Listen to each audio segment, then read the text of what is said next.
स्वागत है आपका सिने स्पीक्स में और मैं हूं दिव्यांशी। कथा अनकही में कथा राघव से कहते हैं कि वे हमेशा एक परिवार रहेंगे, लेकिन वह उससे शादी नहीं कर सकती क्योंकि वह वास्तव में व्यान से प्यार करती है। महीनों तक व्यान की चिंता करने के बाद वन्या खुशी के आंसुओं के साथ तेजी को गले लगा लेती है। एहसन राहत महसूस कर रहा है।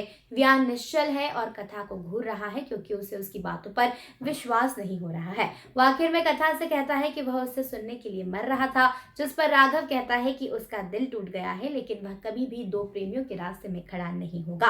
राघव ने कथा के लिए खरीदी गई व्यान की अंगूठी उसे सौंप दी और उसे अपना बताया। व्यान आखिरकार आंखों में आंसू लेकर मुस्कुराता है और कथा से का हाथ पकड़ लेता है। कथा आरव के कंधे पर हाथ रखते हुए उसे कहती है कि वह उसे व्यान के लिए अपने इमोशंस के बारे में सब कुछ बताएगी। कथा अपने दिल को शुद्ध करती है क्योंकि आरव भ्रमित और गुस्से में दिखता है और वह उससे कहती है कि उसके मन में क्या है। वहीं आने वाले एपिसोड में कथा की अस्वीकृति पर व्यान के दुख को दिखाया जाएगा। वह पेरिस जा रहा है, उन्होंने तेजी का अनुसरण करने और एहसन को अर्थकॉन को संभालने का ऑप्शन चुना है। इससे वन्या और एहसन दोनों टूट जाते हैं। हमने देखा कि उन्होंने कथा को फोन करके बताया कि व्यान अगले दिन पेरिस जा रहा है। कथा भी राघव को कोर्ट में से शादी कर रही है। आरव ने अपनी माँ को याद दिलाया कि उसने हमेशा अच्छे डिसीजन लिए हैं और फ्यूचर में भी वो ऐसा ही करेगी। कथा और राघव की शादी में दुल्हन का लाल जोड़ा शामिल होगा।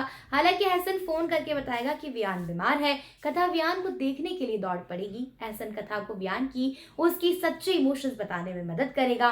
एहसन ने आखिरी बार कथा और व्यान के रोमांस को बचाने के लिए एक गेम खेला है। कथा को एक पल में पता चल जाएगा कि वह व्यान से प्यार करती है और उससे दूर नहीं जा सकती।